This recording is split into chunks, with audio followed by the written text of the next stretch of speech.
Aujourd'hui, nous allons repartir pour un nouveau voyage en Orient, cette fois en compagnie de Lamartine. Lamartine est un écrivain aujourd'hui qui est inconnu. C'est seulement un nom. Il est dans les morceaux choisis à l'usage des classes, n'est-ce pas? Il y a le lac, et en dehors de ce poème, on peut dire que on ne le connaît plus. C'est quelqu'un qui est, je dirais, c'est le poète démodé par excellence.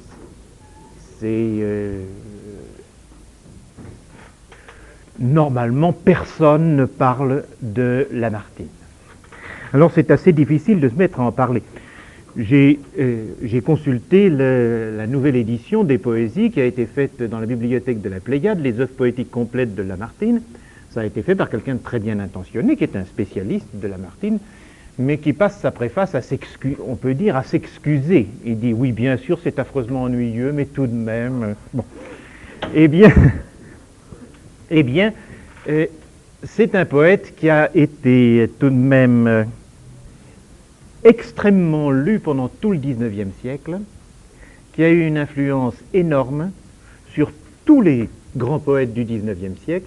Par conséquent, il n'est pas possible que ce soit seulement ce que ça a l'air d'être. Alors, je ne veux pas entrer je ne veux pas m'embarquer dans une discussion générale du cas Lamartine. Je veux seulement me concentrer sur le voyage en Orient, et j'espère vous montrer dans ces 2 semaines, que c'est un livre extraordinaire, et que même s'il n'avait écrit que ce livre-là, eh bien, ça suffirait pour en faire un écrivain extraordinaire. Dans ce problème du voyage en Orient, le livre de Lamartine est un intermédiaire absolument indispensable entre l'itinéraire de Chateaubriand et le voyage en Orient de Nerval. Si nous voulons, aujourd'hui, on lit le voyage de Nerval. Pendant tout le XIXe siècle, pendant toute la fin du XIXe siècle, on ne l'a pas lu, ça a été redécouvert. On lit aussi Chateaubriand. Quant au voyage de Lamartine, il n'a jamais été republié, je crois, depuis la fin du XIXe siècle. Et c'est extrêmement dommage, parce que c'est un livre très très beau, et aussi parce que lorsque l'on lit ce livre avec les autres, eh bien, cela forme une figure qui est beaucoup plus intéressante. Et dans cette petite exploration du problème de l'Orient chez les romantiques, je ne prends que 3 points, parce que je n'ai pas le temps, je ne prends que Chateaubriand, Lamartine et Nerval. Il y en a d'autres encore qui sont allés en Orient.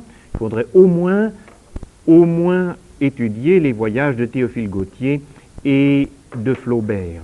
Mais en tous les cas, si l'on veut comprendre un peu la signification des voyages, eh bien, il faut voir ces voyages les uns par rapport aux autres.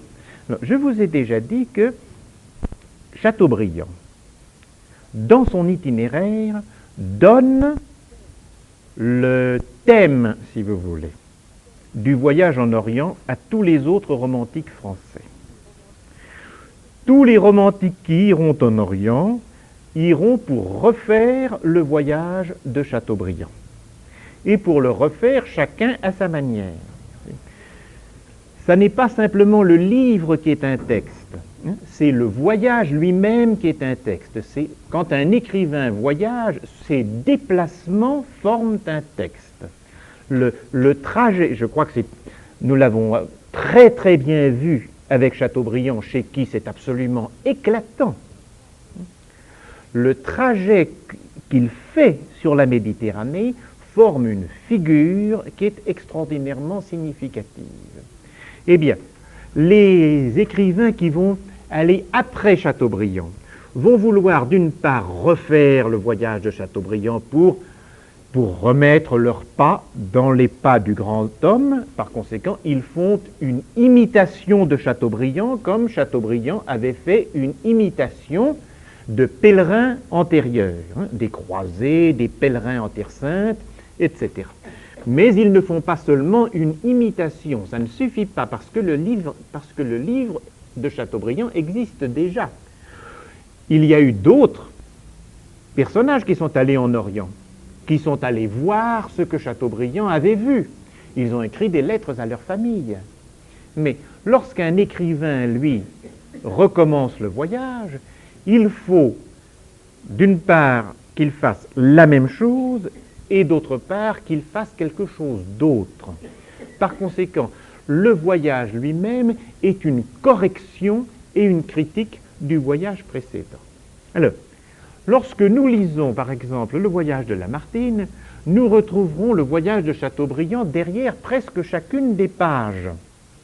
Et nous verrons à quel point Lamartine va prendre ses distances par rapport à Chateaubriand. Il va voir la même chose, mais il est très important pour lui, dès le point de départ, de tâcher de voir autre chose que ce que Chateaubriand a vu. Et pour voir autre chose que ce que Chateaubriand a vu, il est très important pour lui de voir quelques sites que Chateaubriand n'a pas vus. Alors, il y a des sites essentiels, les sites fondamentaux du voyage romantique. Je l'ai dit, ce sont les trois grands sites de la culture occidentale que se reconnaît la culture occidentale à l'époque: Rome, Athènes et Jérusalem. Lamartine, comme Chateaubriand, a fait déjà le voyage de Rome. Donc le voyage en Orient, ça consistera avant tout à ajouter Athènes et Jérusalem. Mais on va aborder ces sites autrement. Alors, dès la première ligne, Lamartine reconnaît sa dette à Chateaubriand. Avertissement de la première édition. Ceci n'est ni un livre, ni un voyage. Je n'ai jamais pensé à écrire l'un ou l'autre. Ça, ce sont des proclamations de modestie qui sont aussi exaspérantes chez Lamartine que chez Chateaubriand. Mais ça, vous savez, bon, c'est une question d'époque. Un livre, ou plutôt un poème sur l'Orient. Monsieur de Chateaubriand l'a fait dans l'itinéraire. Ce grand écrivain et ce grand poète n'a fait que passer sur cette terre de prodiges, mais il a imprimé pour toujours la trace du génie sur cette poudre que tant de siècles ont remuée. Il est allé à Jérusalem en pèlerin et en chevalier, la Bible, l'Évangile et les croisades à la main. J'y ai passé seulement en poète et en philosophe. Quand on lit ça, superficiellement, on a l'impression que c'est simplement un grand éloge de Chateaubriand. Mais si nous regardons bien le texte, et surtout une fois que le texte sera éclairé par les pages qui y suivront, on s'apercevra que déjà, dès les premières lignes, c'est plein de venin en ce qui concerne Chateaubriand. Un livre, ou plutôt un poème sur l'Orient, ça veut dire, entre autres choses, que ce que Chateaubriand raconte, il ne faut pas toujours le prendre à la lettre, que sa mémoire est très imaginative. Il nous dit aussi, ce grand écrivain et ce grand poète n'a fait que passer sur cette terre de prodiges. Ça veut dire, il y est allé très rapidement. Voilà. Dès le début, nous avons le jeune écrivain qui prend ses distances par rapport au vieux maître. Le jeune écrivain, il n'est plus si jeune que ça déjà à cette époque-là, il a 40 ans. Mais nous verrons, parce que c'est un des aspects les plus amusants du voyage de Lamartine, nous verrons la reprise, la correction du texte de Chateaubriand. On peut dire que Lamartine ne perd pas une occasion de dire de mettre au point le voyage de Chateaubriand. Alors, quand ce sont des choses qui ne sont pas trop graves, il cite nommément Chateaubriand, mais quand ce sont des choses vraiment très importantes pour lui, alors il ne dit pas son nom, mais n'importe quel lecteur de l'époque, évidemment, pouvait reconnaître. n'importe quel lecteur aujourd'hui peut reconnaître s'il a lu l'itinéraire, évidemment. Alors, donc, il refait le voyage de Chateaubriand. On ne peut pas lire les deux livres l'un sans l'autre. Et il corrige le voyage de Chateaubriand. Nous verrons avec Nerval que Nerval, à bien des égards, renverse le voyage de Chateaubriand. Mais il y a été considérablement aidé par Lamartine. Et pour lire le voyage de Nerval, pour en profiter véritablement sous tous ses aspects, il est nécessaire d'être passé par l'étape Lamartine. La première chose dont il faut prendre conscience en lisant le voyage de Lamartine après celui de Chateaubriand, c'est qu'à peu près 30 ans se sont passés. Et qu'en 30 ans, au début du XIXe siècle comme aujourd'hui, eh bien, les choses se sont transformées considérablement. D'abord, les choses se sont transformées en France. On est passé de l'Empire à la Restauration, et puis il y a eu la Révolution de Juillet, la Révolution de 1830, et nous sommes maintenant sous le règne de Louis-Philippe. Le goût a considérablement changé.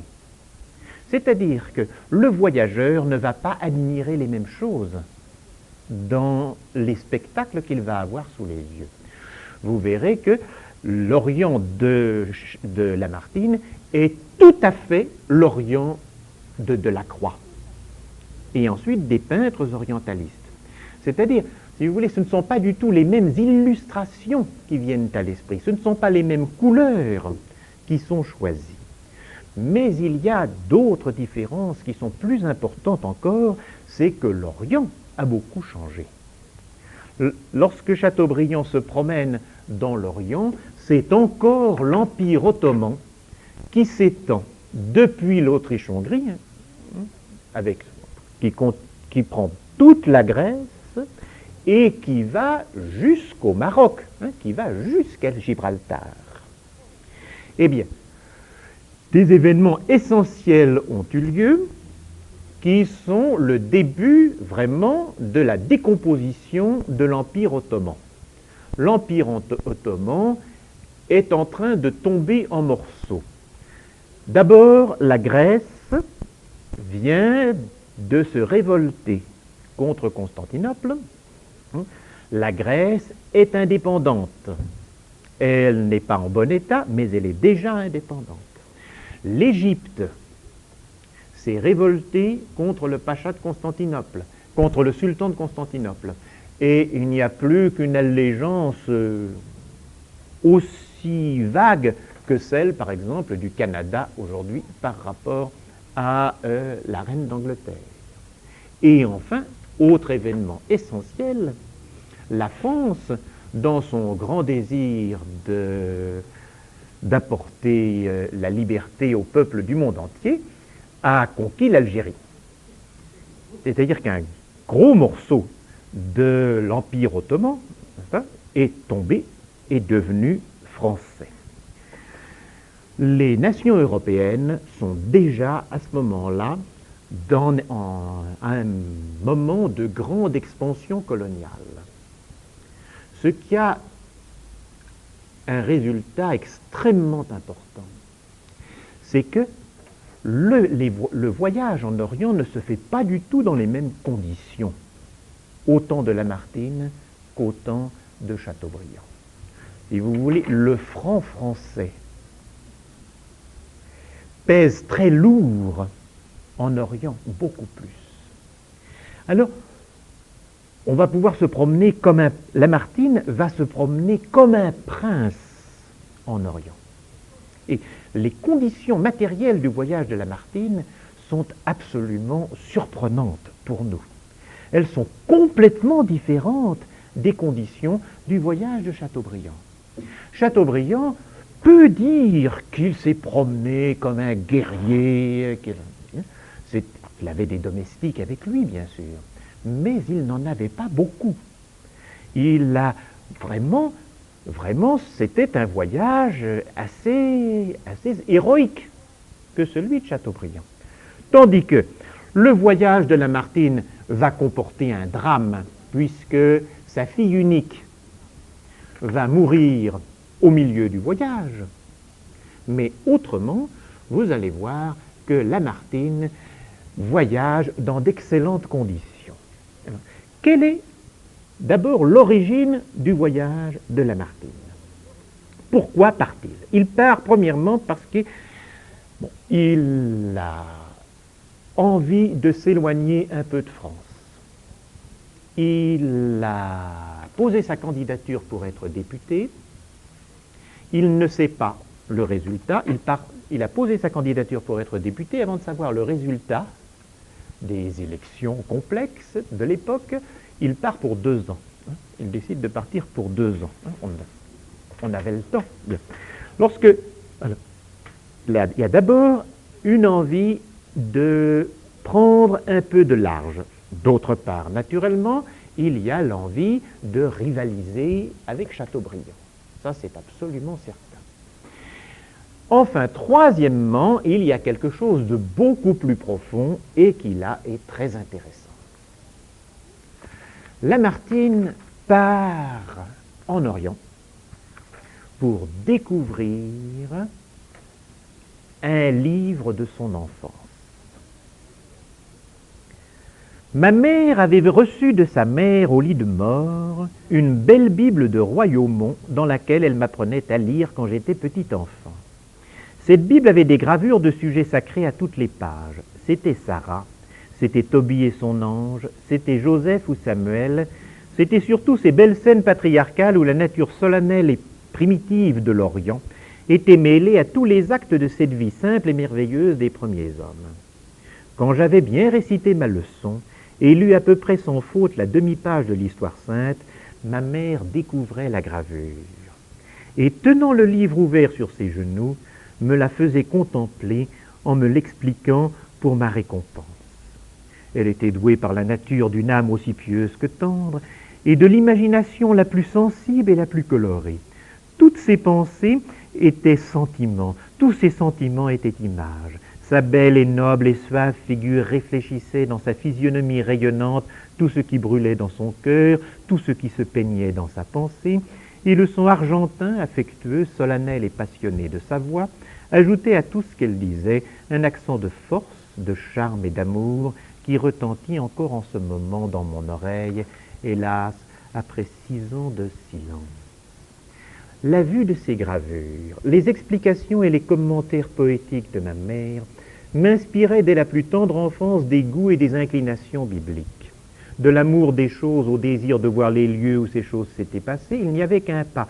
Je brûlais donc, dès l'âge de 8 ans, du désir d'aller visiter ces montagnes où Dieu descendait, ces déserts où les anges venaient montrer à Agar la source cachée pour ranimer son pauvre enfant banni et mourant de soif, ces fleuves qui sortaient du paradis terrestre, ce ciel où l'on voyait descendre et monter les anges sur l'école de Jacob.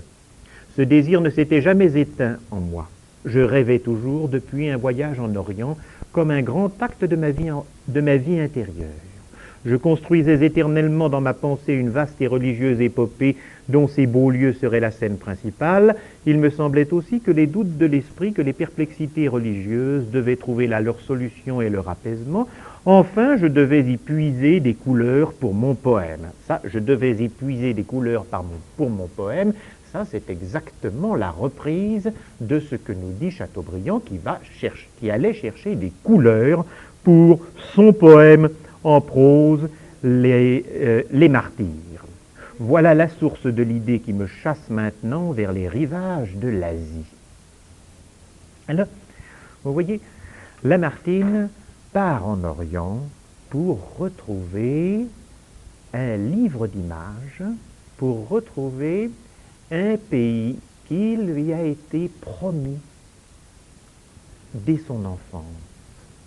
Et à partir de là, les choses deviennent très, très fascinantes. Parce que ce n'est pas du tout la même chose que Lamartine va chercher en Orient. Il ne va pas chercher ce qu'allait chercher Chateaubriand. Il va chercher la terre promise. Il va chercher le paradis terrestre, la terre promise, la terre qui a été promise il y a très longtemps dans la Bible, mais aussi la terre qui lui a été promise par sa mère. Quand il va en Orient, quand il va en Judée, il va retrouver sa mère. Et le paysage de l'Orient, par conséquent, va être teint de couleurs tout à fait différentes. Et c'est pourquoi, lorsque Lamartine lit l'itinéraire de Chateaubriand, quand il lit les descriptions que Chateaubriand fait des environs de Jérusalem, il se dit non, ce n'est pas possible. C'est magnifique, c'est étonnant, mais toute cette mort, tous ces cimetières, tous ces champs tous ces déserts, tous ces champs de décombres, est-ce que c'est vraiment ça, la terre promise? Et il va vérifier. Il va donc, dès le point de départ, il a bien l'intention de trouver autre chose que ce que Chateaubriand était allé trouver. Et il part avec le texte de Chateaubriand dans l'esprit, et il veut se prouver à lui-même que Chateaubriand a tort. Que Chateaubriand est officiellement catholique au possible, mais Lamartine trouve qu'il, lui, n'est pas officiellement catholique, qu'il a une religion romantique, trouve que non. Le catholicisme de Chateaubriand ne colle pas. S'il était vraiment aussi catholique qu'il le dit, eh bien, il serait allé regarder d'autres endroits. Comme nous le verrons tout à l'heure, il ne se serait pas contenté en Terre Sainte d'aller le plus vite possible de Jaffa à Jérusalem et retour. Alors, Lamartine, volontairement, va aborder les lieux par un autre itinéraire, par un autre chemin. Il va aller à Athènes et à Jérusalem, mais il part de Marseille, il prend un bateau qui l'amène à Malte, qui l'amène tout auprès de Carthage, où il ne descend pas, et puis il arrive, lui, à Athènes par le Pirée, ce qui va lui donner une première vue d'Athènes tout à fait différente de celle de Chateaubriand. Nous avons vu l'arrivée de Chateaubriand à Athènes. Et Chateaubriand a fait tout ce qu'il a pu pour arriver, il a étudié les voyageurs pour arriver à Athènes par la bonne route et à la bonne heure. Eh bien, vous voyez que Athènes ainsi peut être considérée comme un décor de théâtre. Et Lamartine va vouloir regarder de l'autre côté de ce décor. Il veut voir les coulisses de ce décor de théâtre, et pour cela, exprès, il arrivera à Athènes de l'autre côté. Mais d'abord, nous allons commencer par voir de quelle façon Lamartine part en Orient. Eh bien, il commence par louer un bateau, et un très joli bateau, avec 19 hommes d'équipage. Ce bateau s'appelle l'Alceste, ce qui est très très intéressant parce qu'il y a là une descente en enfer. Et nous avons été visiter notre navire, notre maison pour tant de mois. Il est distribué en petites cabines où nous avons place pour un hamac et pour une malle. Le capitaine a fait percer de petites fenêtres qui donnent un peu de lumière et d'air aux cabines que nous pourrons ouvrir lorsque la vague ne sera pas haute ou que le brick ne se couchera pas sur le flanc. La grande chambre est réservée pour Madame de Lamartine et pour Julia. Les femmes de chambre coucheront dans la petite chambre du capitaine qu'il a bien voulu nous céder. Comme la saison est belle, on mangera sur le pont, sous une tente dressée au pied du grand mât. Le brick est encombré de provisions de tout genre que nécessite un voyage de 2 ans dans des pays sans ressources. Une bibliothèque de 500 volumes, tous choisis dans les livres d'histoire, de poésie ou de voyage, c'est le plus bel ornement de la plus grande chambre. Des faisceaux d'armes sont groupés dans les coins, et j'ai acheté en outre un arsenal particulier de fusils, de pistolets et de sabres pour armer nous et nos gens. Les pirates grecs infestent les mers de l'archipel. Nous sommes déterminés à combattre à outrance et à ne les laisser aborder qu'après avoir perdu la vie. J'ai à défendre 2 vies qui me sont plus chères que la mienne, 4 canons sont sur le pont, et l'équipage, qui connaît le sort réservé par les Grecs aux malheureux matelots qu'ils surprennent, est décidé à mourir plutôt que de se rendre à eux. Voilà une énorme différence par rapport au voyage de Chateaubriand. Chateaubriand, lui, part tout seul avec un domestique, bon, et il se débrouille sur des bateaux extraordinaires. Bon. Tandis que là, vous voyez, Lamartine part avec sa femme et sa fille, les femmes de chambre de celle-ci, sur un bateau de grand luxe, et alors que Chateaubriand amène avec lui, vous en rappelez, les quatre auteurs fondamentaux, ici, nous avons une bibliothèque confortable de 500 volumes, bien choisis. Mais ce n'est pas tout. Ce n'est pas tout. On risque de s'ennuyer en voyage si passionnant que puissent être les sites que l'on va voir. Alors, j'emmène avec moi 3 amis. Le premier est un de ces hommes que la Providence attache à nos pas, etc. Bon, 2 hommes bons, spirituels, instruits, 2 hommes d'élite sont arrivés aussi pour nous accompagner dans ce pèlerinage. Un ancien sous-préfet qui a des problèmes, et puis un médecin, parce que c'est toujours utile. Alors, vous voyez la petite colonie qui se promène, et cela continue. On s'aperçoit ensuite que Lamartine a emmené avec lui non seulement des amis, des domestiques, sa femme, sa fille, etc. Mais il n'a pas hésité une seconde à emmener aussi ses chiens. Alors, voilà un voyage. Vous voyez quel yacht. Il faudrait aujourd'hui, c'est quelque chose que ne pourrait se permettre aujourd'hui qu'un milliardaire. Et lorsqu'ils arriveront à Beyrouth, parce que Chateaubriand n'est pas allé à Beyrouth, alors ça c'est une merveilleuse escale pour Lamartine. Lorsqu'il arrivera à Beyrouth, il va laisser à Beyrouth sa femme et sa fille. Et nous verrons qu'il s'installe admirablement. Il cherche une maison dans les environs de Beyrouth, une maison de campagne. Il trouve un ensemble de 5 ou 6 petites maisons, très jolies, et il fait venir des charpentiers pour leur demander de relier toutes ces petites maisons avec des passerelles de bois, des escaliers, des terrasses, et ainsi ça donne un logis vraiment tout à fait agréable, sur lequel on peut faire des fêtes sur les terrasses.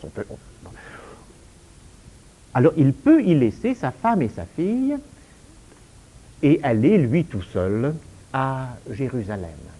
Mais quand il va à Jérusalem, il y a des bruits de troubles dans la région et il décide, pour plus de sécurité, de louer en plus une maison à l'intérieur de Beyrouth, une maison qui est très jolie avec des mosaïques de marbre et des boiseries en cèdre finement sculptées, pour que sa femme et sa fille, avec la maison, n'est-ce pas, la maisonnée, puissent se réfugier à l'intérieur des remparts si il y a quelque danger.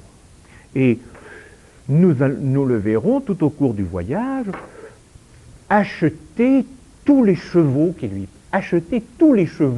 plaisent, faire des échanges de chevaux. Enfin, Lamartine voyage absolument comme un prince, comme un milliardaire d'aujourd'hui. Alors, c'est un voyage extraordinaire de confort. Et c'est très important parce que Lamartine ne fait pas du tout un pèlerinage au sens de Chateaubriand. Lamartine va à la recherche de la terre promise Il va à la recherche de la terre promise, je dirais, hyper maternelle. C'est la terre promise pour lui, c'est le pays natal par excellence. Bien sûr, la France est sa patrie. Et il y a d'excellentes raisons pour lesquelles quelqu'un comme Lamartine est né en France à la fin du XVIIIe siècle. Parce que c'est le moment où la France est le centre du monde. Mais, au fond, la véritable patrie, ce n'est pas la France. Au fond, nous le verrons aussi, la véritable patrie, c'est la terre promise. C'est-à-dire, la véritable patrie, c'est l'Asie. Il va à la recherche de cette terre promise, maternelle, caressante, c'est-à-dire que le voyage de Lamartine est un voyage voluptueux. Et les paysages ainsi vont être interprétés d'une façon tout à fait différente. Et un des plus beaux aspects du voyage de Lamartine, ce sont ces émerveillements devant les dames de l'Orient. La femme syrienne, pour Lamartine, est absolument c'est une source inépuisable de ravissement. Alors que nous voyons dans le voyage de Chateaubriand, nous voyons très très peu de dames, enfin on aperçoit comme ça. Tandis que chez Lamartine, nous avons une succession de tableaux qui font penser aux lettres persanes et naturellement aux Mille et une nuits. Alors, Lamartine aime beaucoup le paysage de la Méditerranée. Le goût pictural a changé, c'est-à-dire qu'on aime beaucoup mieux, en 1830, on est beaucoup plus sensible aux couleurs vives qu'on ne l'était en 1804. On est beaucoup plus sensible aux arêtes de lumière, à l'éclat de la lumière. On ne voyez à peu près la différence qu'il y a entre la peinture d'histoire de la fin du XVIIIe siècle, enfin, les premiers tableaux de David par exemple, et puis les tableaux de Delacroix. Et par conséquent, le spectacle des îles de la Méditerranée va être tout à fait, va produire un effet tout à fait différent. Lorsque Lamartine arrive à Malte, il trouve le spectacle de la ville, avec ses maisons blanches, ses toits horizontaux, ses terrasses, ces arêtes qui étincellent au soleil. Il trouve ça admirable. Il y a une très très belle page qui pourrait être écrite maintenant. Là, nous avons tout à fait le même goût pour le paysage du Midi. Le goût de Lamartine est le même que le nôtre, alors que le goût de Chateaubriand est tout à fait différent. Alors, il passe ainsi alors, il éprouve un plaisir de peindre extraordinaire. Il n'en a jamais assez. Il regrette perpétuellement de n'être pas un peintre, mais évidemment, il rivalise avec les peintres et il s'efforce de montrer qu'il peut dire des choses que des peintres seraient incapables de faire sortir. La première grande étape, la première grande confrontation avec Chateaubriand, ça va être l'arrivée à Athènes. Je vous ai dit, volontairement, Lamartine arrive de l'autre côté pour aller à Athènes. Il veut arriver par derrière, il veut voir les coulisses de ce que Chateaubriand considère comme le grand spectacle à voir si l'on veut connaître la beauté.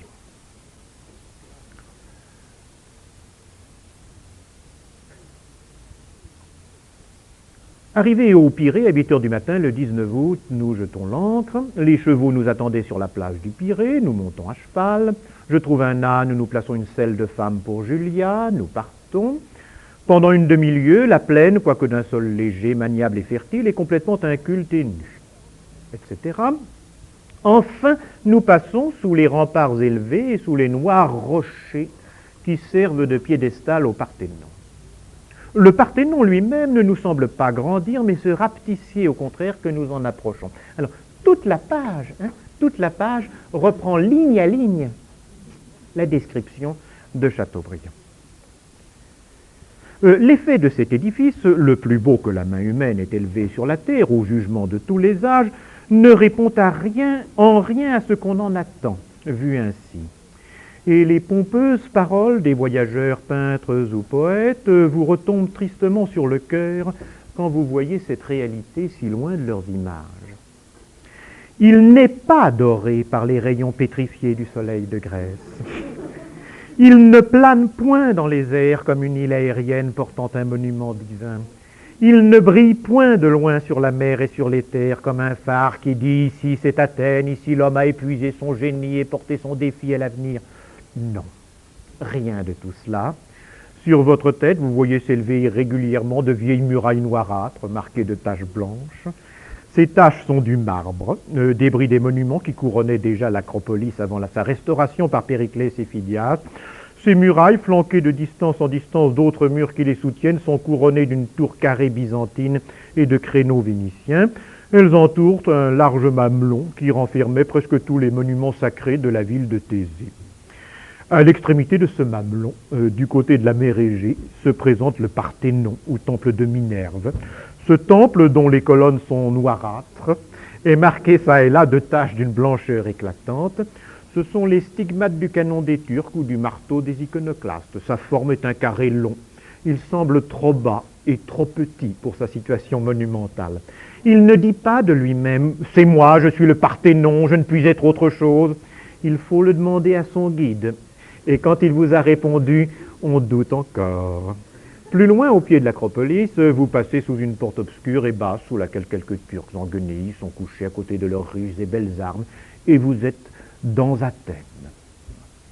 Alors, évidemment, quelques pages plus loin, Lamartine fera son exploration du Parthénon, et il nous expliquera que vu de l'intérieur, enfin que c'est tout de même vraiment très très bien, mais qu'il faut se méfier des récits de certains voyageurs, que si les choses ne correspondent pas ici, peut-être aurons-nous la chance de voir que cela ne correspondra pas non plus ailleurs. Alors, ensuite, Lamartine arrive et il choisit d'arriver à Beyrouth. Il choisit d'arriver à Beyrouth parce que la terre promise pour lui, les images du livre de son enfance, comme ça, c'est la terre promise. Il veut donc chercher ce qui sera le plus, si vous voulez, il cherche en Orient ce qui ressemblera le plus à la Suisse. Des montagnes, des forêts, et en plus l'Orient, l'Asie. Et l'Asie pour lui, cela veut dire, je dirais, un air féminin, une possibilité merveilleuse de voile, de regard, de caresse. Et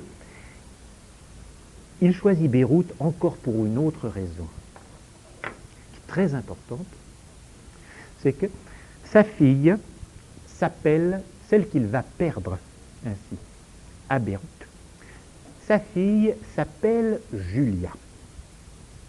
Or, Beyrouth, du temps des Romains, était nommé Félix Julia. Ainsi, Beyrouth, ça veut dire le lieu où Julia est heureuse. Et nous verrons que Julia sera extrêmement heureuse et qu'elle meurt. Mais cette mort, à certains égards, n'est pas vraiment triste parce qu'elle meurt dans une espèce de paradis. Et Lamartine va découvrir au Liban, il va découvrir son paradis. Alors, il s'installe. J'ai passé la journée entière à parcourir les environs de Beyrouth et à chercher un lieu de repos pour y établir une maison. J'ai loué 5 maisons qui forment un groupe et que je réunirai par des escaliers de bois, des galeries et des ouvertures. Chaque maison ici n'est guère composée que d'un souterrain qui sert de cuisine et d'une chambre où couche toute la famille, etc. Alors, quelques jours plus tard, rien de plus délicieux que notre réveil après la première nuit passée dans notre maison. Nous avons fait apporter le déjeuner sur la plus large de nos terrasses et nous avons reconnu de l'œil tous les environs. La maison est à 10 minutes de la ville. On y arrive par des sentiers ombragés d'immenses aloès qui laissent pendre leurs figues épineuses sur la tête des passants. On longe quelques arches antiques, etc. Et ici, nous avons un grand paysage. Et évidemment, il y a là les gens qui sont là, qui sont admirablement reçus par les consuls français qui se trouvent dans les villes du Moyen-Orient et qui se conduisent tout à fait comme des seigneurs. Et puis, ces consuls français ont des femmes qui sont des introductions, si j'ose dire, à la femme orientale. Lorsqu'on quitte le bateau, eh bien, il y a quelque chose du sentiment de la convalescence après une longue maladie, dans l'impression des premières heures, des premières journées passées à terre après une navigation. Nous en avons joui toute la soirée. Madame Jorel, jeune et charmante femme née à Alep, a conservé le riche et noble costume des femmes arabes. Le turban, la veste brodée, le poignard à la ceinture. Nous ne nous lassions pas d'admirer ce magnifique costume qui relevait encore sa beauté toute orientale. Quand la nuit fut venue, on nous servit un souper à l'européenne, dans un kiosque dont les larges fenêtres grillées ouvraient sur le port, et où le vent rafraîchissant du soir jouait dans la flamme des bougies. Je fis défoncer une caisse de vin de France, que j'ajoutai à ce festin de l'hospitalité, et nous passâmes ainsi notre première soirée à causer des 2 patries que nous quittions et que nous venions chercher. Une question sur la France répondait à une question sur l'Asie. Julia jouait avec les longues tresses de quelques femmes arabes ou de quelques esclaves noirs qui vinrent nous visiter. Elle admirait ces costumes nouveaux pour elle. Sa mère tressait les longues boucles de ses cheveux blonds, à l'imitation de celles des dames de Beyrouth, ou lui arrangeait son châle en turban sur la tête. Je n'ai rien vu de plus ravissant parmi tous les visages de femmes qui sont gravés dans ma mémoire que la figure de Julia, coiffée ainsi du turban d'Alep, avec la calotte d'or ciselée d'où tombaient des franges de perles et des chaînes de sequins d'or, avec les tresses de ses cheveux pendantes sur ses 2 épaules, et avec ce regard étonné, levé sur sa mère et sur moi, et ce sourire qui semblait nous dire « Jouissez et voyez comme je suis belle aussi ». Et nous aurons ainsi des quantités d'émerveillement devant les femmes orientales. Il y a quelques très belles scènes. Il y a toute une longue description du bain que sa femme et Julia vont faire avec les autres dames à Beyrouth, mais il a vraiment demandé tous les détails possibles. Et il découvrira son voyage. Si le voyage de Chateaubriand est jalonné de tombes, on va de tombe en tombe, eh bien, le voyage de Lamartine, lui, est jalonné de beautés orientales. Il va véritablement de femme en femme, de merveille féminine en merveille féminine. Le décor est tout à fait le décor que vous pouvez trouver dans les œuvres orientales de Lyotard. C'est tout à fait encore les mêmes, c'est tout à fait la même, le même décor. Alors, il installe donc ces femmes à Beyrouth, et puis, lui part pour ses explorations. La principale exploration, bien sûr, c'est le voyage jusqu'à Jérusalem.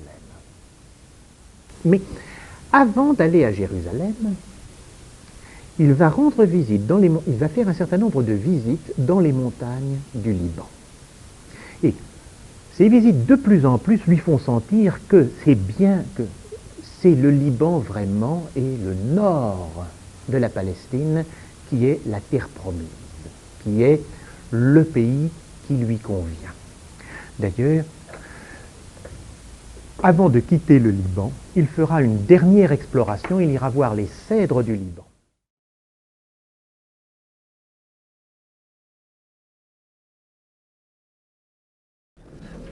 La visite de Lamartine à Lady Stanhope est, à bien des égards, le cœur du voyage en Orient. Dans un grand poème que Lamartine écrira quelques années plus tard, mais qui fait partie d'un projet très ancien,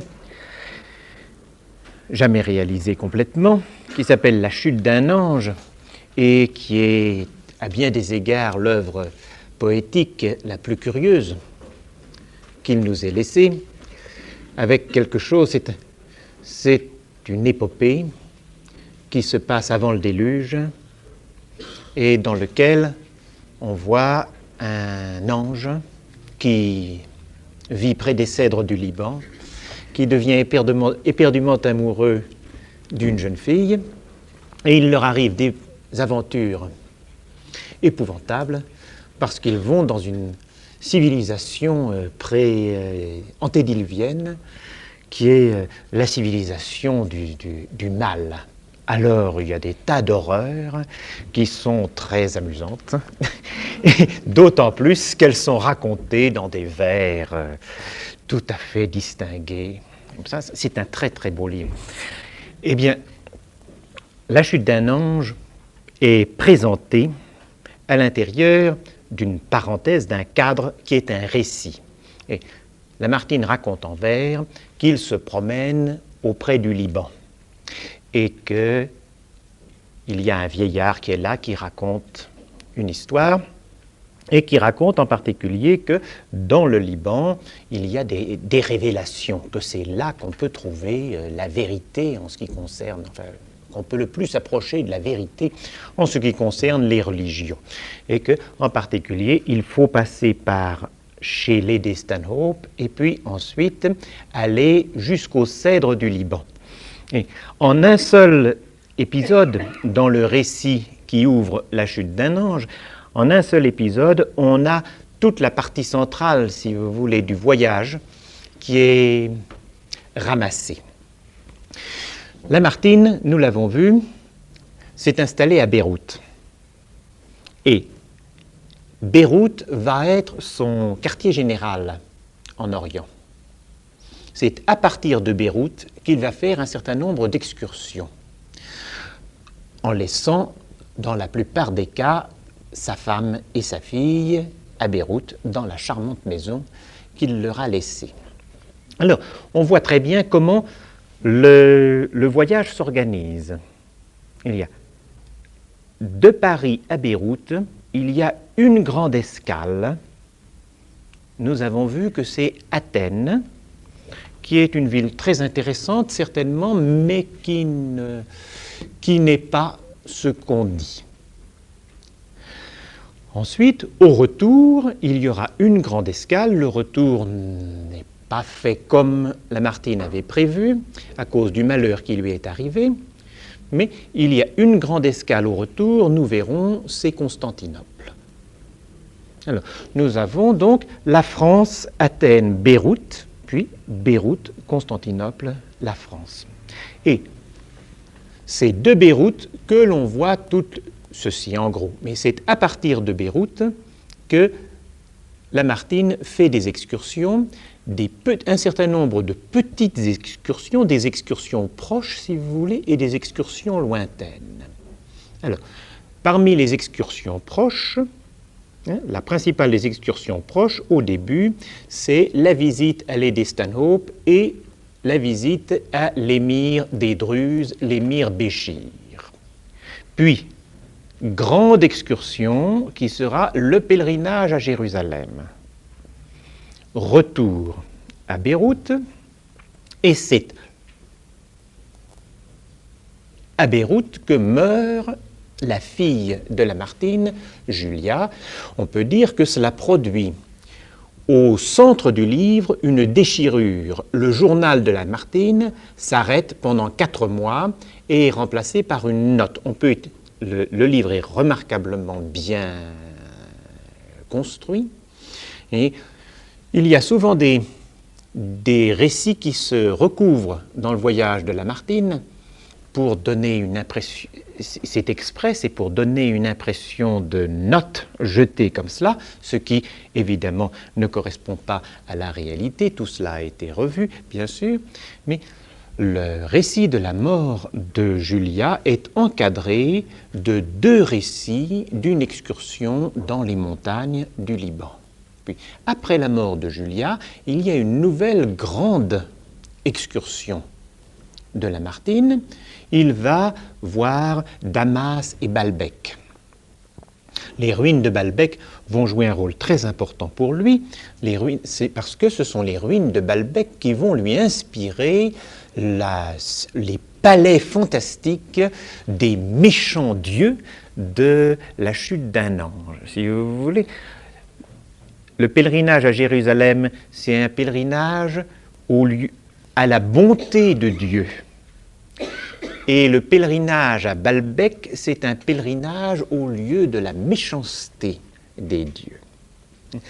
Vous voyez que La chute d'un ange est un livre très, très, très étrange et qu'il n'est pas très étonnant que tous ces livres aient été mis à l'index les uns après les autres. Le voyage en Orient, Josselin et La chute d'un ange.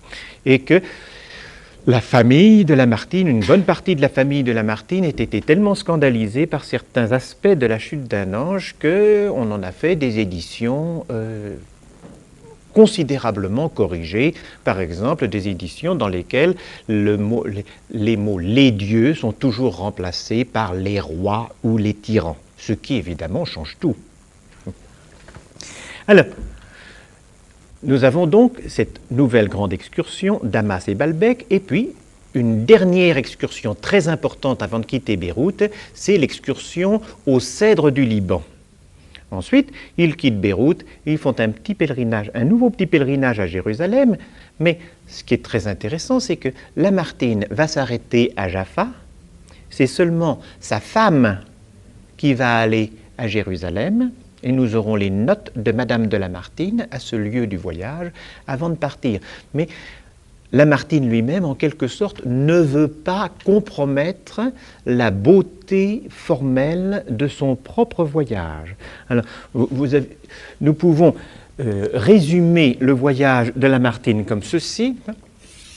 Nous avons un aller-retour, ici c'est la France, ici c'est Beyrouth, avec une escale principale à l'aller qui est Athènes, une escale principale à l'aller qui est Constantinople. Et autour de Beyrouth, nous avons première excursion, je la mets ici parce que c'est au sud, première excursion dans le Liban, visite à l'Édé Stanhope, accompagnée de la visite à l'émir des Druzes. Ensuite, excursion à Jérusalem, et puis excursion à Damas et excursion aux cèdres du Liban. Alors, les cèdres du Liban, qui sont juste à côté de ce village dont le nom fascine Lamartine, ce village qui s'appelle Éden dans la montagne, les cèdres du Liban seront le lieu d'une révélation. Pour Lamartine, il y découvrira, nous verrons qu'il y découvre, qu'il y entend la poésie de l'avenir. Mais la visite à l'Édé Stanhope est le lieu d'une révélation qui est au moins aussi importante parce que l'Édé Stanhope explique au fond à Lamartine quelle est la mission qu'il a sur la Terre. L'Édé Stanhope ainsi apparaît comme une sibylle c'est l'oracle qu'il est venu consulter au Liban. C'est, si vous voulez, la figure, c'est la voix que prend la figure maternelle une fois qu'il est arrivé au Liban. Nous pourrons toujours nous demander quelle a été en réalité la conversation entre Lamartine et Lady Stanhope. Nous n'avons absolument aucun autre document sur cette conversation que ce que Lamartine nous dit. Il est bien probable que cela est très arrangé. C'est-à-dire que, sans doute, cette femme a profondément impressionné Lamartine. Elle était certainement très étrange, elle lui a dit des choses bizarres. Mais il est certain aussi que Lamartine se sert de cette femme pour dire des choses qu'il n'oserait pas dire en son nom propre. C'est ce qui arrive très souvent en littérature, c'est ce qui arrive très souvent dans le roman. Nous nous servons de personnages de romans pour dire ce que nous ne pourrions pas dire sans eux. Pour toutes sortes de raisons, en particulier parce que ce serait trop dangereux, ou parce que nous risquerions de sembler fous. Eh bien, ce passage est tout à fait passionnant parce que nous y voyons Lamartine aux prises avec la folie, aux prises avec l'idée de la folie. Évidemment, Lamartine se demande, si je dis certaines choses, si je déclare certaines choses, on va se demander si je ne suis pas fou. Et Lamartine a peur de cela. Lamartine est quelqu'un qui, surtout après son retour en Europe, va être très prudent parce qu'il se croit investi d'une mission, et d'une mission politique essentielle, une mission politique et religieuse. Par conséquent, il faut qu'il soit suffisamment prudent, il ne faut pas qu'il compromette sa mission.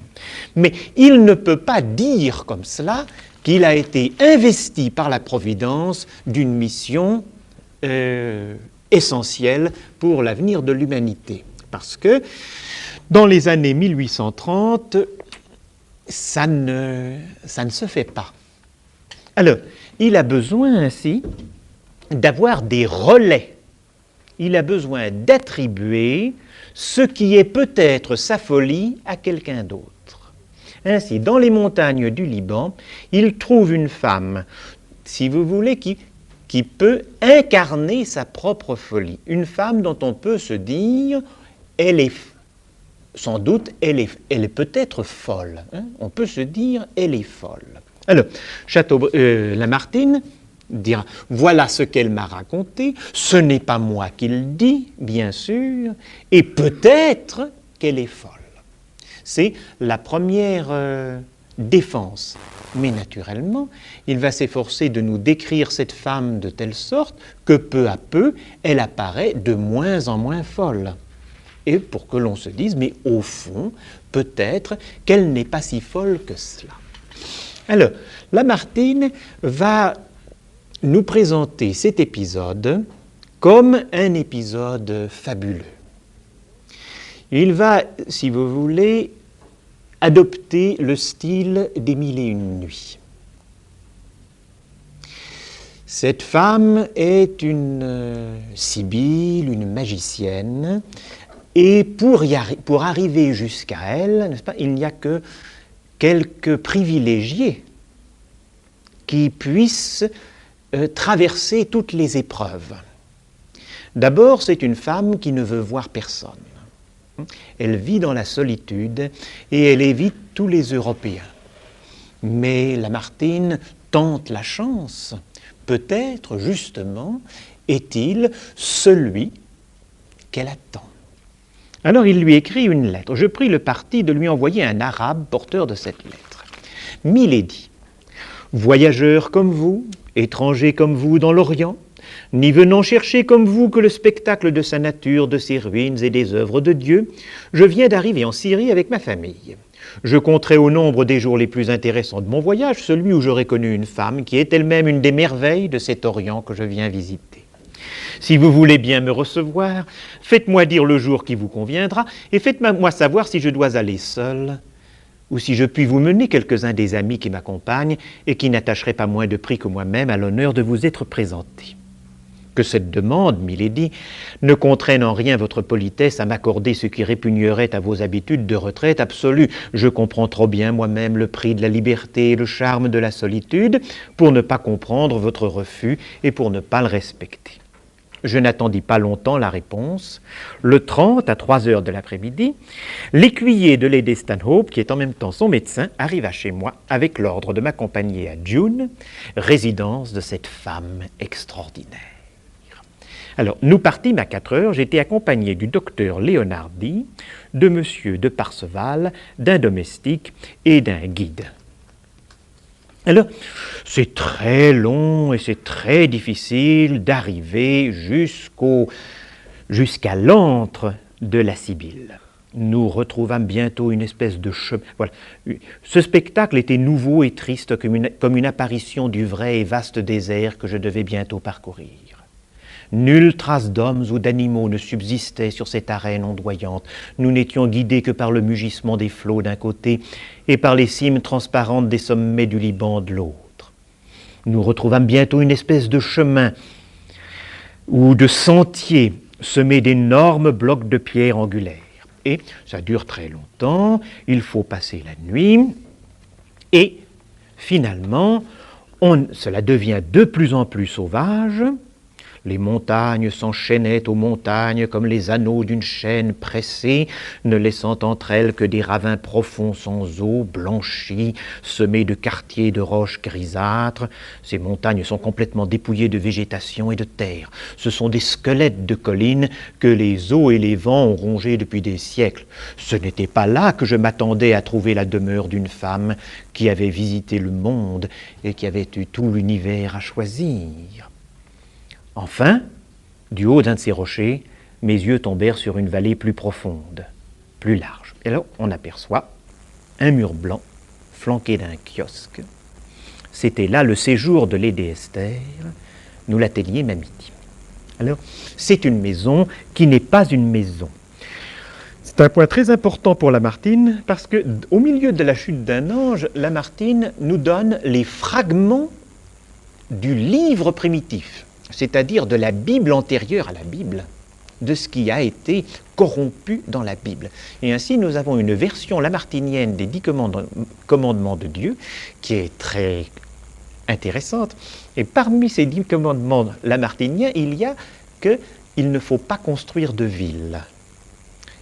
Que par conséquent, la bonne habitation humaine, c'est quelque chose qui est une synthèse de la ville et de la montagne. C'est déjà ce qu'il a un peu réalisé à Beyrouth, avec sa maison de campagne, toute garnie de passerelles et de terrasses. La maison n'est pas ce qu'on appelle ainsi en Europe. Ce n'est même pas ce qu'on nomme maison en Orient. C'est un assemblage confus et bizarre de 10 ou 12 petites maisonnettes, ne contenant chacune qu'une ou deux chambres au rez-de-chaussée, sans fenêtres et séparées les unes des autres par de petites cours ou petits jardins. Assemblage tout à fait pareil à l'aspect de ces pauvres couvents qu'on rencontre en Italie ou en Espagne sur les hautes montagnes. Madame n'est pas visible avant 3 ou 4 heures de l'après-midi. Alors, on conduit chacun de ces pèlerins dans une cellule. Vous voyez, c'est vraiment l'initiation.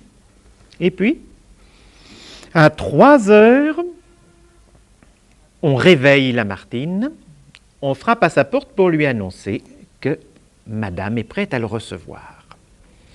Je traversai une cour, il est seul à ce moment-là pour la voir.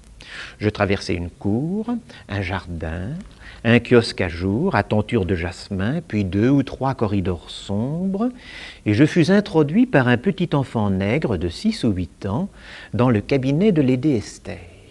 Une si profonde obscurité y régnait que je pus à peine distinguer les traits nobles, graves, doux et majestueux de la figure blanche qui, en costume oriental, se leva du divan et s'avança en me tendant la main. Lady Esther paraît avoir 50 ans. Elle a de ces traits que les années ne peuvent altérer. La fraîcheur, la couleur, la grâce s'en vont avec la jeunesse. Mais quand la beauté est dans la forme même, dans la pureté des lignes, dans la dignité, dans la majesté, dans la pensée d'un visage d'homme ou de femme, la beauté change aux différentes époques de la vie, mais elle ne passe pas. Telle est celle de Lédée Stanhope. Elle est belle comme sa mère, oui. Elle avait sur la tête un turban blanc. Sur le front, une bandelette de laine couleur de pourpre et retombant de chaque côté de la tête jusque sur les épaules, comme les sibylles de Michel-Ange. Un long châle de cachemire jaune, une immense robe turque de soie blanche à manches flottantes enveloppait toute sa personne dans des plis simples et majestueux, et l'on apercevait seulement dans l'ouverture que laissait cette première tunique sur sa poitrine une seconde robe d'étoffe de Perse à 1000 fleurs qui montait jusqu'au cou et s'y nouait par une agrafe de perles. Des bottines turques de maroquin jaune, brodées en soie, complétaient ce beau costume oriental qu'elle portait avec la liberté et la grâce d'une personne qui n'en a pas porté d'autre depuis sa jeunesse. Lédée Stanhope est une grande dame et elle reçoit Lamartine avec toute la grâce possible. « Vous êtes venu de bien loin pour voir une ermite, me dit-elle. Soyez le bienvenu. Je reçois peu d'étrangers, 1 ou 2 à peine par année. Mais votre lettre m'a plu. Et j'ai désiré connaître une personne qui aimait comme moi Dieu, la nature et la solitude. Quelque chose, d'ailleurs, me disait que nos étoiles étaient amies et que nous nous conviendrions mutuellement. Lédée Stanhope est astrologue. Et au cours de la conversation, les étoiles vont devenir de plus en plus claires. C'est-à-dire que la destinée de Lamartine va apparaître de plus en plus clairement à la Sibylle. Je vois avec plaisir que mon pressentiment ne m'a pas trompé, et vos traits que je vois maintenant, et le seul bruit de vos pas pendant que vous traversiez le corridor, m'en ont appris assez sur vous pour que je ne me repente pas d'avoir voulu vous voir. Asseyons-nous et causons, nous sommes déjà amis. Comment, lui dis-je, milady, honorez-vous si vite du nom d'ami un homme dont le nom et la vie vous sont complètement inconnus? Vous ignorez qui je suis. C'est vrai, reprit-elle. Je ne sais ni ce que vous êtes selon le monde, ni ce que vous avez fait pendant que vous avez vécu parmi les hommes. Mais je sais déjà ce que vous êtes devant Dieu. Ne me prenez point pour une folle, comme le monde me nomme souvent. Mais je ne puis résister au besoin de vous parler à cœur ouvert. Il est une science perdue aujourd'hui dans votre Europe, science qui est née en Orient, qui n'y a jamais péri, qui y vit encore. Je la possède. Je lis dans les astres. Voulez-vous que je vous révèle à vous-même? Voulez-vous que je prédise votre destinée? Évidemment, Lamartine commence par refuser. Et ils ont une première grande discussion sur le christianisme. Lamartine dit qu'il est chrétien. Ça ennuie un peu Lédée Stanhope, qui pensait que Lamartine, derrière son apparent christianisme, comprenait déjà un certain nombre de choses plus secrètes, plus fines, ce que Lamartine, naturellement, va réussir à lui montrer. Elle sourit. Ses yeux, quelquefois voilés d'un peu d'humeur, pendant que je lui confessais mon rationalisme chrétien, s'éclairèrent d'une tendresse de regard et d'une lumière presque surnaturelle. « Croyez ce que vous voudrez, me dit-elle. Vous n'en êtes pas moins un de ces hommes que j'attendais, que la Providence m'envoie, et qui ont une grande part à accomplir dans l'œuvre qui se prépare. Bientôt, vous retournerez en Europe. L'Europe est finie. La France seule a une grande mission à accomplir encore. Vous y participerez. Je ne sais pas encore comment, mais je puis vous le dire ce soir, si vous le désirez, quand j'aurai consulté vos étoiles. Je ne sais pas encore le nom de toutes. J'en vois plus de 3 maintenant. J'en distingue 4, peut-être 5. Et qui sait, plus encore, l'une d'elles est certainement Mercure, qui donne la clarté et la couleur à l'intelligence et à la parole. Vous devez être poète. Cela se lit dans vos yeux et dans la partie supérieure de votre figure. Plus bas, vous êtes sous l'empire d'astres tout différents, presque opposés. Il y a une influence d'énergie et d'action. Il y a du soleil aussi, dit-elle tout à coup, dans la pose de votre tête et dans la manière dont vous la rejetez sur votre épaule gauche. Remerciez Dieu. Il y a peu d'hommes qui soient nés sous plus d'une étoile, peu dont l'étoile soit heureuse, moins encore dont l'étoile, même favorable, ne soit contrebalancée par l'influence maligne d'une étoile opposée. Vous, au contraire, vous en avez plusieurs, et toutes sont en harmonie pour vous servir, et toutes s'entraident en votre faveur. Quel est votre nom ? Je le lui dis. Je ne l'avais jamais entendu, reprit-elle avec l'accent de la vérité. Voilà, milady, ce que c'est que la gloire. Elle lui prédit par conséquent qu'il va retourner en Europe. Ceci est un point très important parce qu'il y a dans le séjour au Liban une immense tentation pour Lamartine. Il a vraiment envie d'y rester. Mais il retournera en Europe parce qu'il a l'impression qu'il a un rôle tout à fait précis à jouer. Et remarquez ce passage tout à fait étrange, tout à fait différent de ce que nous voyons d'habitude chez nos écrivains français. Les Destanhope nous dit « l'Europe est finie ». Il n'y a que la France qui ait encore un rôle à jouer. C'est-à-dire, cela veut dire que la figure du monde, la figure générale de l'histoire, n'est pas du tout la même pour Lamartine que celle que nous avons vue pour Chateaubriand. À partir du moment où ça y est, où le destin de Chateaubriand est dévoilé, où son avenir est dévoilé, les Destanhope va aller beaucoup plus loin encore, elle va lui dévoiler son passé véritable. Et c'est un passage qui est tout à fait pittoresque. Oui, me dit-elle, poète ou non, je vous aime et j'espère en vous. Nous nous reverrons, soyez-en certains. Vous retournerez dans l'Occident, mais vous ne tarderez pas beaucoup à revenir en Orient. C'est votre patrie. C'est du moins, lui dis-je, la patrie de mon imagination. Ne riez pas, reprit-elle, c'est votre patrie véritable, c'est la patrie de vos pères. J'en suis sûr maintenant. Regardez votre pied. Je n'y vois, lui dis-je, que la poussière de vos sentiers qui le couvrent et dont je rougirais dans un salon de la vieille Europe. Rien, ce n'est pas cela, reprit-elle encore. Regardez votre pied. Je n'y avais pas encore pris garde moi-même. Voyez, le coup de pied est très élevé, et il y a entre votre talon et vos doigts, quand votre pied est à terre, un espace suffisant pour que l'eau y passe sans vous mouiller.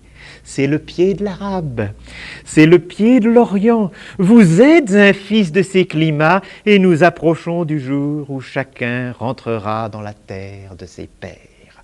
Voilà, vous voyez, Lamartine découvre qu'il n'est français qu'en apparence. Qu'il est chargé il est né par erreur en France, mais enfin par une erreur providentielle. Il est né pour retrouver sa patrie profonde.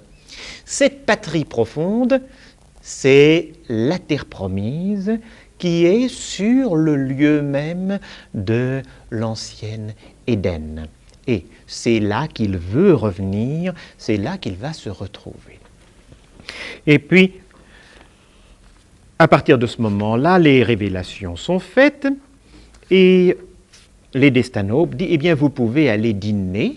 Maintenant, on a préparé le dîner pour vous. Moi, je dîne toujours seul, n'est-ce pas? Les Sibylles sont des personnes tout à fait mystérieuses. Et après le dîner, elle reçoit non seulement Lamartine, mais aussi ses amis. Et naturellement, elle ne fait plus de révélations. À partir de ce moment-là, c'est une conversation mondaine, mais elle se cache dans les fumées oraculaires qui sont fournies ici par le tabac. Alors, Elle envoya Léonardie me dire qu'elle m'attendait. J'y courus. Je la trouvai fumant une longue pipe orientale. Elle m'en fit apporter une. J'étais déjà accoutumé à voir fumer les femmes les plus élégantes et les plus belles de l'Orient. Je ne trouvais plus rien de choquant dans cette attitude gracieuse et nonchalante, ni dans cette fumée odorante s'échappant en légères colonnes des lèvres d'une belle femme et interrompant la conversation sans la refroidir. Nous causâmes longtemps ainsi. Et toujours sur le sujet favori, sur le thème unique et mystérieux de cette femme extraordinaire, magicienne moderne, rappelant tout à fait les magiciennes fameuses de l'Antiquité, Circé des déserts. Il me parut que les doctrines religieuses de Lady Esther étaient un mélange habile, quoique confus, des différentes religions au milieu desquelles elle s'est condamnée à vivre. Mystérieuse comme les druses, dont seule peut-être au monde elle connaît le secret mystique. Résignée comme le musulman et fataliste comme lui, avec le juif attendant le Messie et avec le chrétien professant l'adoration du Christ et la pratique de sa charitable morale. Ajoutez à cela les couleurs fantastiques et les rêves surnaturels d'une imagination teinte d'Orient et échauffée par la solitude et la méditation, quelques révélations peut-être des astrologues arabes, et vous aurez l'idée de ce composé sublime et bizarre qu'il est plus commode d'appeler folie que d'analyser et de comprendre. Non, cette femme n'est point folle. La folie qui s'écrit en traits trop évidents dans les yeux n'est point écrite dans son beau et droit regard. La folie qui se trahit toujours dans la conversation dont elle interrompt toujours involontairement la chaîne par des écarts brusques, désordonnés et excentriques, ne s'aperçoit nullement dans la conversation élevée, mystique, nuageuse, mais soutenue, liée, enchaînée et forte de Lady Esther. S'il me fallait prononcer, je dirais plutôt que c'est une folie volontaire, étudiée, qui se connaît soi-même et qui a ses raisons pour paraître folie. La puissante admiration que son génie a exercée et exerce encore sur les populations arabes qui entourent les montagnes prouve assez que cette prétendue folie n'est qu'un moyen. Vous voyez, tout le passage de la folie apparente, n'est-ce pas, au début, bon, cette femme est naturellement, elle est très sympathique, mais elle est folle. Et puis peu à peu, mais non, elle n'est certainement pas folle, elle dit sûrement la vérité, et si elle paraît folle, c'est qu'elle le veut.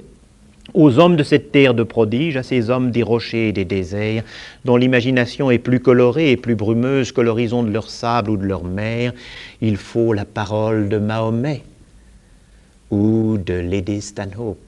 Alors, vous voyez jusqu'à quel point il va dans l'admiration éperdue de cette mer spirituelle qu'il découvre du côté de Beyrouth et qui lui prédit son avenir en lui confirmant son passé mythologique.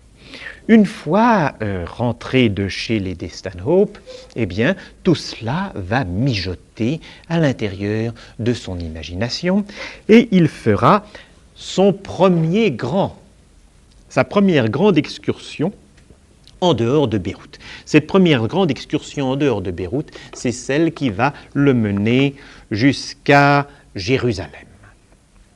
Alors, il s'agit, dans le voyage de Jérusalem, il s'agit en particulier de vérifier ce qu'a dit son illustre prédécesseur. Vérifier ce qu'a dit Chateaubriand, dont il se méfie. Le 12, nous nous remîmes en marche avec la première lueur du jour. Nous franchîmes d'abord une colline plantée d'oliviers et de quelques chênes verts, répandue par groupes ou croissant en broussailles sous la dent rongeuse des chèvres et des chameaux. Quand nous fûmes au revers de cette colline, la Judée apparaît, n'est-ce pas? La terre sainte, la terre de Canaan, se montra tout entière devant nous. L'impression fut grande, agréable et profonde. Ce n'était pas là cette terre nue, rocailleuse, stérile, cette ruche de montagnes basses et décharnées qu'on nous représente pour la terre promise, sur la foi de quelques écrivains prévenus ou de quelques voyageurs pressés d'arriver et d'écrire, qui n'ont vu des domaines immenses et variés des 12 tribus que le sentier de roche qui mène entre deux soleils de Jaffa à Jérusalem. Trompé par eux, je n'attendais que ce qu'ils décrivent, c'est-à-dire un pays sans étendue, sans horizon, sans vallée, sans plaine, sans arbres et sans eau, terre potelée de quelques monticules gris ou blancs, où l'arabe voleur se cache dans l'ombre de quelques ravines pour dépouiller le passant. Telle est peut-être la route de Jérusalem à Jaffa. Mais voici la Judée, telle que nous l'avons vue le premier jour du haut des collines qui bordent la plaine de Ptolémaïs, telle que nous l'avons retrouvée de l'autre côté des collines de Zabulon, de celles de Nazareth et du pied du mont La Rosée, de l'Hermon ou du mont Carmel, telle que nous l'avons parcourue dans toute sa largeur et dans toute sa variété, depuis les hauteurs qui dominent Tyr et Sidon jusqu'au lac de Tibériade et depuis le mont Tabor, jusqu'aux montagnes de Samarie et de Naplouse, et de là jusqu'aux murailles de Sion. Voici d'abord devant nous immense description de la Judée telle qu'elle apparaît aux voyageurs qui veut bien la voir et qui prend la peine de la regarder. Et la preuve que c'est bien la terre promise, cela. La preuve que la Bible, au moins dans ce domaine, n'a pas menti, contrairement à ce que disent sans le dire ceux qui se prétendent si farouchement catholiques, eh bien, la preuve, c'est que c'est le paysage, entre guillemets. C'est le paysage que l'on croit être celui de la campagne romaine.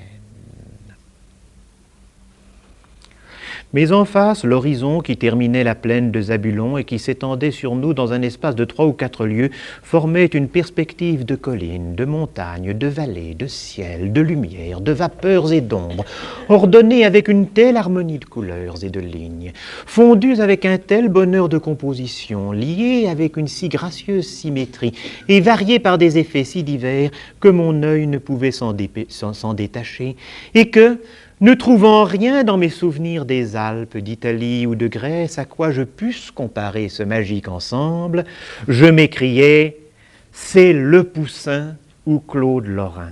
Rien, en effet, ne peut égaler la suavité grandiose de cet horizon de Canaan que le pinceau des 2 peintres à qui le génie divin de la nature en a révélé la beauté. On ne trouvera cet accord du grand et du doux, du fort et du gracieux, du pittoresque et du fertile que dans les paysages imaginés de ces 2 grands hommes ou dans la nature inimitable du beau pays que nous avions devant nous et que la main du grand peintre suprême avait elle-même dessiné et coloré pour l'habitation d'un peuple encore pasteur et encore innocent. Naturellement, arrivé à Jérusalem, nous verrons aussi de nombreux exemples de l'aveuglement de Chateaubriand. Nous verrons aussi que la ville de Jérusalem, malgré tout son intérêt, ne permet à peu près pas d'avoir de certitude. C'est-à-dire que tous les lieux de pèlerinage sont des lieux incertains. Ainsi, Lamartine va reprendre la voie, le chemin de croix, les stations du chemin de croix, qu'il dit si poétiquement décrites par M. de Chateaubriand, et ce sera pour bien nous marquer qu'on ne sait en fait absolument rien, que ce sont des habitudes assez mercantiles, qui font que l'on déclare que ici est tel endroit du chemin de croix ou tel autre. De même en ce qui concerne le Tasse, qui pour Chateaubriand, vous vous en rappelez, a véritablement vu, à qui le paysage de Jérusalem a été poétiquement révélé. Eh bien, pour Lamartine, pas du tout. Si le Tasse avait eu, comme le prétend M. de Chateaubriand, l'inspiration des lieux en écrivant la Jérusalem délivrée, et j'avoue que tout admirateur que je suis du Tasse, ce n'est pas par là que je le louerai, car il est impossible d'avoir moins compris les Scythes et plus menti aux mœurs qu'il ne l'a fait. Mais qu'importe les Scythes et les mœurs, la poésie n'est pas là, elle est dans le cœur. Mais s'il avait eu cette inspiration, c'eût été sans doute au bord de ce ruisseau qui lui fait arriver Herminie, fuyant sur son coursier abandonné à son essor, et qu'elle eût rencontré ce pasteur arcadien et non arabe dont il nous fait une si ravissante description. De même, le Jourdain, ça n'est pas du tout ce que Chateaubriand a dit, etc. De retour, après une excursion à la mer Morte que je passe, Chateaubriand, Lamartine revient à Jérusalem, et à Jérusalem, à côté de Jérusalem, dans un cimetière, il va avoir un début de révélation sur la poésie. Cette révélation est liée, comme la plupart du temps chez Lamartine, à la présence d'une femme. À quelques pas de moi, une jeune femme turque pleurait son mari sur un de ces petits monuments de pierre blanche dont toutes les collines autour de Jérusalem sont parsemées. Elle paraissait à peine avoir 18 à 20 ans, et je ne vis jamais une si ravissante image de la douleur.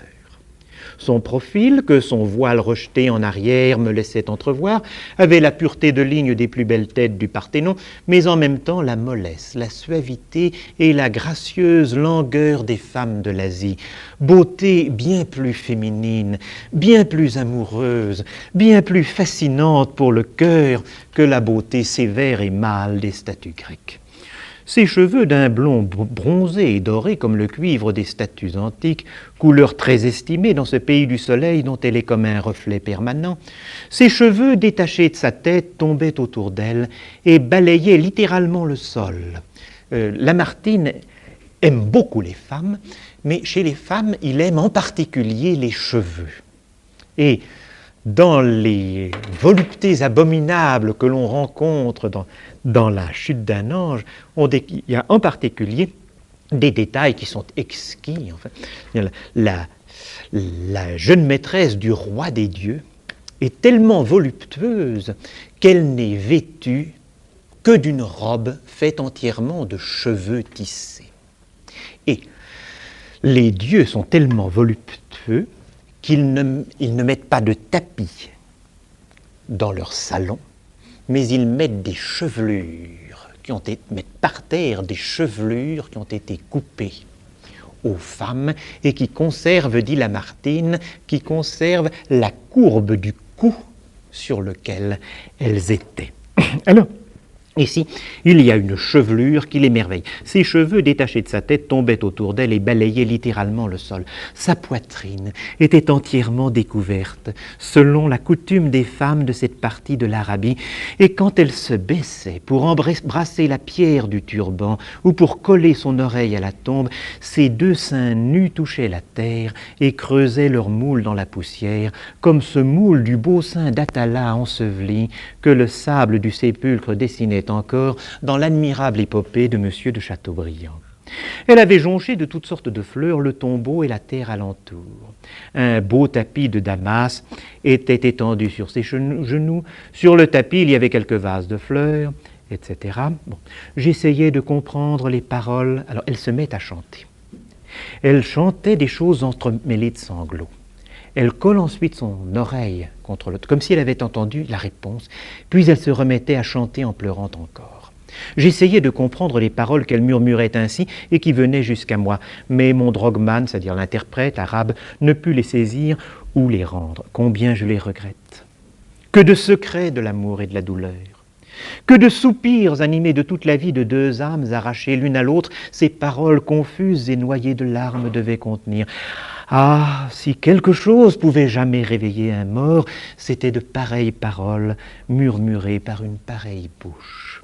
À 2 pas de cette femme, sous un morceau de toile noire, soutenu par 2 roseaux fichés en terre pour servir de parasol, ces 2 petits-enfants jouaient avec 3 esclaves noirs d'Abyssinie, accroupis comme leur maîtresse sur le sable que recouvrait un tapis. Ces trois femmes, toutes les trois jeunes et belles aussi, aux formes sveltes et au profil aquilin des nègres de l'Abyssinie, étaient groupées dans des attitudes diverses comme trois statues tirées d'un seul bloc. L'une avait un genou en terre et tenait sur l'autre genou un des enfants qui tendait ses bras du côté où pleurait sa mère. L'autre avait ses deux jambes repliées sous elle et ses deux mains jointes, comme la Madeleine de Canova sur son tablier de toile bleue. La troisième était debout, un peu penchée sur ses deux compagnes, et se balançant à droite et à gauche, berçait contre son sein, à peine dessiné, le plus petit des enfants qu'elle essayait en vain d'endormir. Quand les sanglots de la jeune veuve arrivaient jusqu'aux enfants, ceux-ci se prenaient à pleurer. Et les trois esclaves noirs, après avoir répondu par un sanglot à celui de leur maîtresse, se mettaient à chanter des airs assoupissants et des paroles enfantines de leur pays pour apaiser les deux enfants.